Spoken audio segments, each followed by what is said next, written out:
Mula sa probinsya po ng Cagayan. Mula sa baba, dandahan pa rin po itataas. Yan. Yan po yung ayan.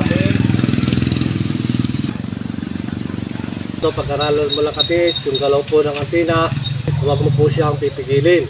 Hindi ko po sinasabi na ako ay magaling. At sikapin nyo lamang po na yun pong paghahawak natin, hindi po yan lumuluwag.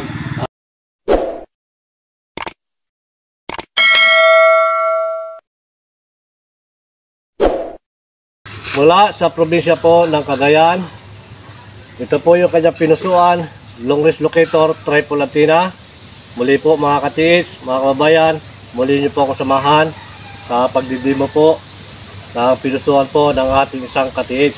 Ito po ay long range locator triple antenna at dito po siya babalahan. Kung ano po yung ibabala, po ilulocate ng ating triple antenna. Ayan, meron po tayong pambala dito katiis. Ito po yung ring na 18 carats na siya naman pong gagamitin, ibabala dito po sa ating triple antenna. Ayan. At meron po tayo itong katiis na ilulocate. Ito po yung 18 carats na bracelet. Gamit po ang long range locator triple antenna na bala po nito ay 18 carats.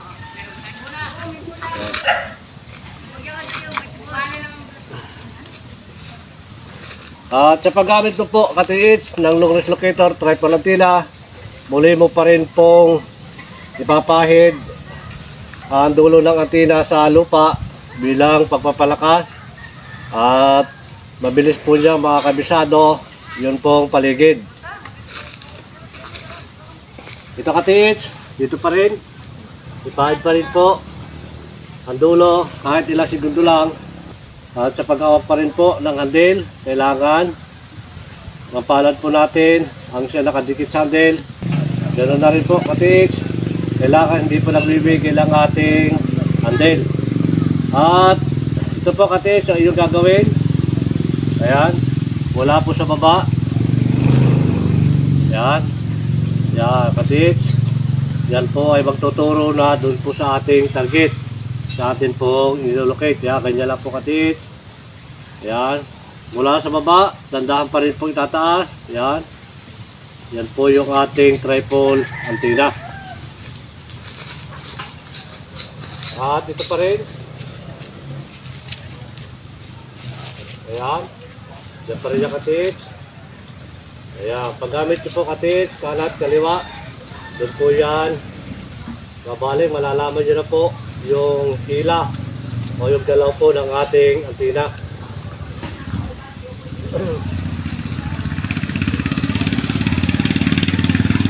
Ito kasi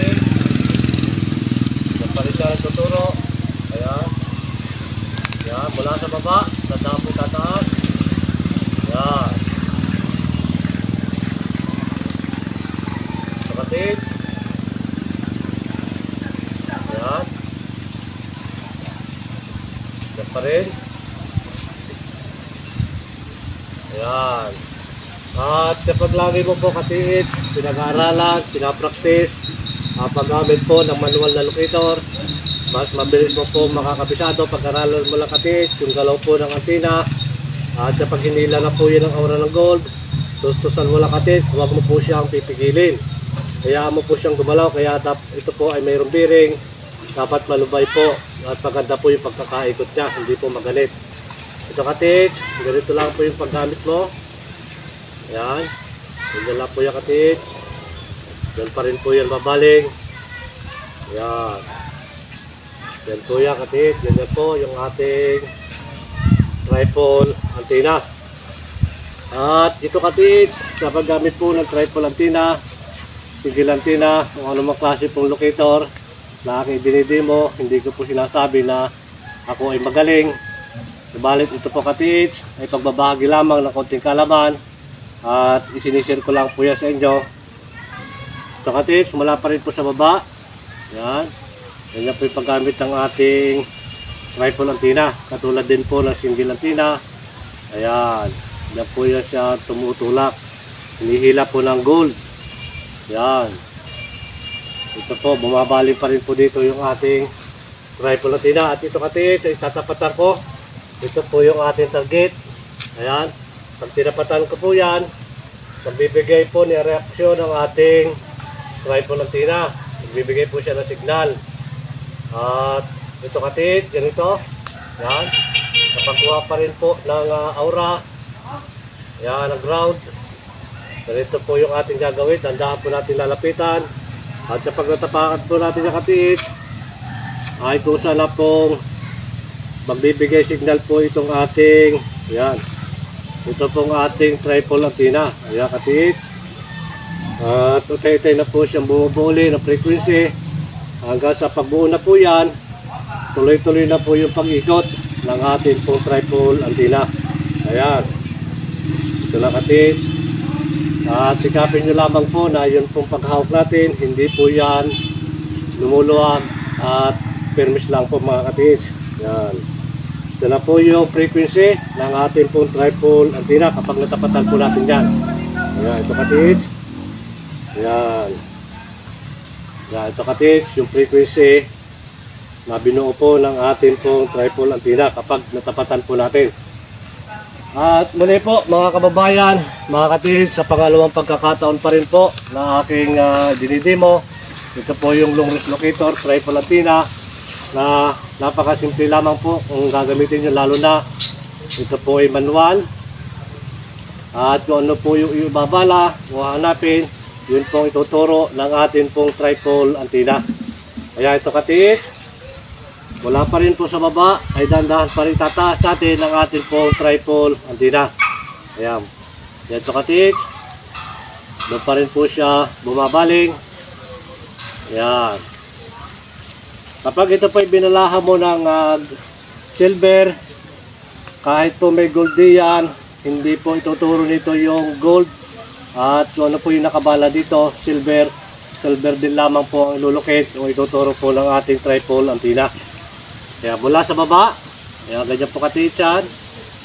Yan. Mula sa baba, dandahin tataas, pundo. Yan, ganyan po katiits. Ito po ang ating tripod antenna.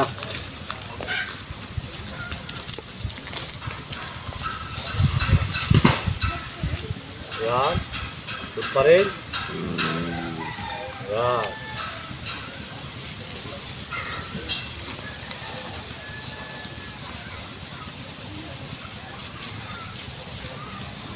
Ito po katiits ay pang long distance, pang malayuan. Yan. Yan lang po yung paghawak, paggamit ng ating pong tripod antenna. Ayan. Yan, napakasimple lamang po mga katiits. At makakasigurado kayo na kapag kayo po maglalagay ng bala dito po sa ating locator, makakasigurado po kayo katiits na gold po yung ilulukit ng ating pong tripod antenna. Ito po ay mayroon ng pang decoy, pang highly mineral, at iba't ibang sangkap pa po ng aking nilalagay para mabuo siya at maging galap pong isang locator. Kaya ito katiits. Ayan. Ganito po yung pagkuha ng ground. Ayan. Kamapisi lang mga katiits. At huwag na po ninyo luluwagan. Ito pong paghawag natin, pagpisil po natin sa handle. Ayan. Tuloy-tuloy na po uli yung ating pong locator sa pagkuha po niya ng frequency ng ating pong nilolocate. Ayan. Ito po yung frequency ng ating pong tripod antenna. Ayan. Ito po yung katiits. Kapag natapakan po natin ang ating pong target. Ayan. Yan na po yan. Ayan. Yan na po yung katiits. Ayan. Type-sync po natin ang antenna. Ayan. Mula po sa baba. Ayan. Tuturo po yan. Dandahan po lalapitan. At kapag lalapitan po yan, yan po ulit ay bumubuo siya ng frequency. Ayan. Hanggang sa tuloy-tuloy na po yung pag-ikot ng ating pong tripod antenna. Ayan. Ito na katiits. Kailangan pa-extend nyo lang po yung antenna sa dulo ating pong positive. Ayan. Ayan. Mula po sa probinsya ng Cagayan, ito po yung pinasuan long range locator, tripod, antenna. Yan, ito ka-TH. Yan, at kusa po siyang iikot. At muli po mga kababayan, mga ka-TH, maraming salamat po. At pagpalain po tayo ng maraming biyaya at isang magandang kalusugan.